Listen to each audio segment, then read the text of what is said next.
All right, so of course we're going to have to wait a few more days, it seems, before we find out who the new members of cabinet are. The presidency has today confirmed changes will be made, but only in the next few days. In fact, there are obvious positions that need to be filled. That's, of course, after the departures of Ayanda Dlodlo and Deputy President David Mabuza. Fikile Mbalula, Transport Minister, he's going to have to be replaced because he is in that full-time position as ANC SG. Now, senior reporter Aviwe Mitla is watching all of this and joins us now in studio. Aviwe, thank you so much for joining us. So you've been speaking to sort of think tanks, civil society, to get a sense of what people are expecting. There's a lot for the president to think about. He's got an eye on next year's election, surely. He's just heard from the Eskom former CEO that members of his cabinet, some of them, may be involved in corruption. That's the allegation. He has a lot to consider. He's also got to appoint this electricity minister he told us about at the beginning of February. What are some of the analysts you've been chatting to saying?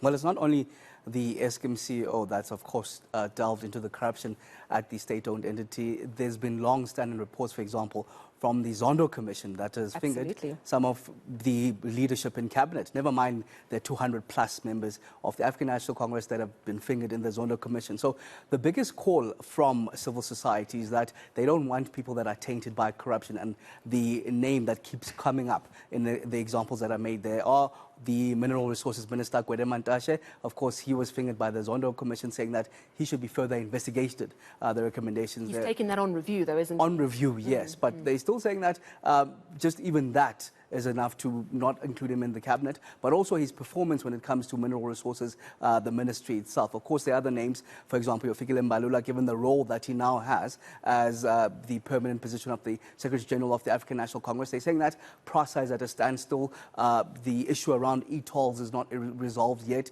And of course, while the presidency says that all of those still continue to work functionally, the suggestion is that that's not the case. In fact, not only Outer, but also Rivonia Circle touched on some of what they want and the decisiveness that they need. Yes, that the decisiveness that they need from the president as he navigates through the cabinet that he is, of course, going to reshuffle. Let's take a listen to Tessa Doomsday. Well, the reshuffle is a test of the president's political vision. And I mean, an article I write this week, I think that's where we've had too low a standard for what a president is meant to do. A president isn't just there as a political figurehead for the governing party to do with the presidency as it will. The president is there to play a political visionary role that goes into government and intersects between government and party. So what is this president's political vision? It cannot simply be Tumamina, New Dawn. What is the direction that he's going to take? Is it going to be about competence? Is it going to be about corruption? If it's going to be about corruption, there are many ministers in there that are fingered, for example, in the Zondo Commission. And chief amongst them, Gwede Mantashe, who's got a case to answer for at this point. But I think because of December and the kinds of political positioning that Gwede Mantashe had in December, there's very little chance that the president will remove Gwede Mantashe, even if he is fingered in corruption. So we must see if this president is going to take a direction that says, I'm going to put competence and merit and what the job that needs to be done over just political placements. All right, so let's now bring in our colleague Heidi Giokos, who has been watching what's been going on in Parliament today. And that, of course, Heidi, good evening to you, is the debate around our energy emergency and these regulations. What were the main points to have come out? And first of all, is it over or are they still chatting? I wouldn't say chatting. It was a very robust debate that was happening. But yes, it is over. We do understand that members of Parliament were discussing the decision to declare states of disaster linked to the energy crisis, but also to appoint a Minister of Electricity. And I must say, Sally, that the majority of members of Parliament do not agree or approve of the decision by government to have a state of disaster declared and to appoint a Minister of Electricity. It was mostly the ANC, which is the ruling party, that said this is the only solution and this is going to provide the solution to do away with load shedding and the constant rolling blackouts that we have been experiencing.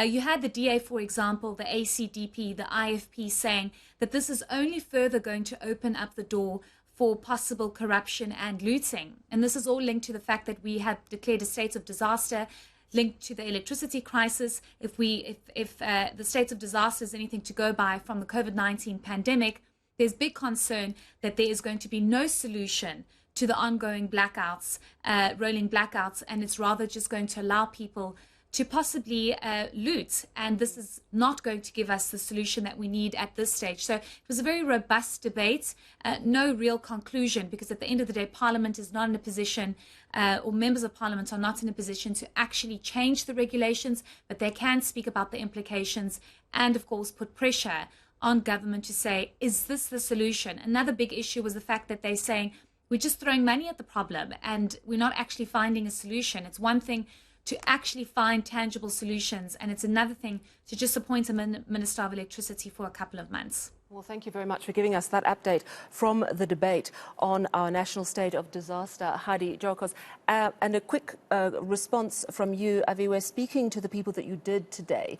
Did you get a sense that they pretty much feel, as members of the opposition do, that this is just going to be a waste of money, a door to corruption, and not necessarily going to solve the problem?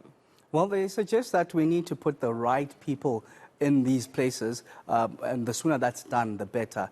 So it'll be quite a futile exercise if it's not relevant people that will speak to the different portfolios that need filling and that can actually do the job. One of them was Vavi, who suggested that we are doomed either way. He said that the one person that needs to be reshuffled is the president himself, because he even made an example of how we are in the wilderness, basically in a ship that has a president or a captain that's steering the ship in the dock. I'm not sure if we have time to play that bite, but that's just the general sentiment around that we've been getting. It's something that needs to be done urgently, given that already these announcements, for example, the state of disaster announced back on the 9th of February at the SONA, along the Minister of Electricity, yet we are in March and that hasn't happened yet. Not sure if we've got time for that. We do, in fact. Let's take a listen.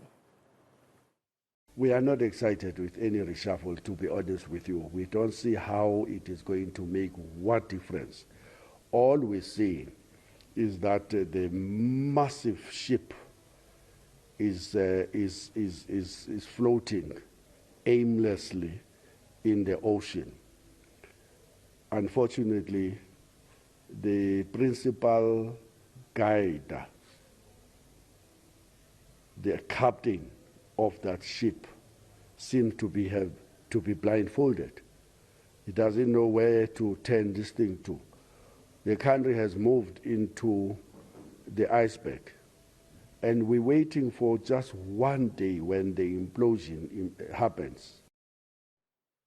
And am I right that SAFTU has said it's going to join the EFF when they have their mass march? Is that the 20th of March? Yes, saying it's not the first time they've done so. They're joining them, but doesn't mean that they're now aligned with the EFF. They're only protesting for the demands, of course, around the economic woes that we have in the country.